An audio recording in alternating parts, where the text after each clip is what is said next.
जब अल्लाह की निशानी का मजाक उड़ाया गया। सुना तुमने, सालेह कहता है एक औंटनी खुदा की निशानी है। औंटनी भी अब नबी हो गई क्या? ये बातें, ये तंज, ये मजाक, ये सब उस वक्त की बातें हैं जब अल्लाह सुब्हानहू तआला की निशानी जमीन पर आई थी। कहानी क्या है, आइए समझते हैं। अल्लाह ने हजरत सालेह अलैहिस्सलाम को कौम समूद की तरफ भेजा।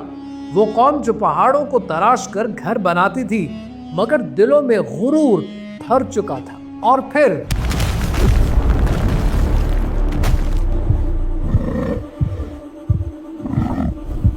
सुभान अल्लाह। ऐ मेरी कौम, ये ऊंटनी तुम्हारे रब की निशानी है, इसे अल्लाह की जमीन में आजाद छोड़ दो। ये तो जादू है। अगर वाकई अल्लाह की निशानी है ना, तो बारिश क्यों नहीं लाता? उन्होंने कहा हम इसके दूध से फायदा उठाएंगे, फिर इसे आजमाएंगे। फिर रोज वो ऊंटनी आती, सबके सामने पानी पीती, फिर बाकी दिन के लिए पानी उनके जानवरों को मिलता। अल्लाह ने एक उसूल रखा, एक दिन ऊंटनी पानी पिएगी और दूसरे दिन इनके जानवर। ये इंसाफ खुद अल्लाह की तरफ से मुकर्रर था, मगर उनके दिलों में जिद और तकब्बुर बढ़ता गया। ये ऊंटनी हमारी जमीन का पानी पी जाती है और ये साले का नाम बढ़ा रही है, लोग उसे नबी मानने लगे हैं। और यूं उन्होंने अल्लाह की निशानी के खिलाफ साजिश की। कल सुबह जब वो पानी पीने आए भाई, हम उसका काम तमाम कर देंगे। एक ऊंटनी जो उनके लिए आजमाइश थी, अब उनके गुरूर के लिए खतरा बन चुकी थी। और फिर उन्होंने अल्लाह की निशानी को कत्ल कर दिया। जमीन खामोश हो गई, पहाड़ों ने भी जैसे सांस रोक लिया।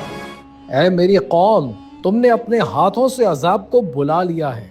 अब 3 दिन अपने घरों में रहो, अल्लाह का फैसला तुम्हारे करीब है। पहले दिन उनके चेहरे पीले हुए, दूसरे दिन सुर्ख, तीसरे दिन काले, और फिर जमीन लरज उठी।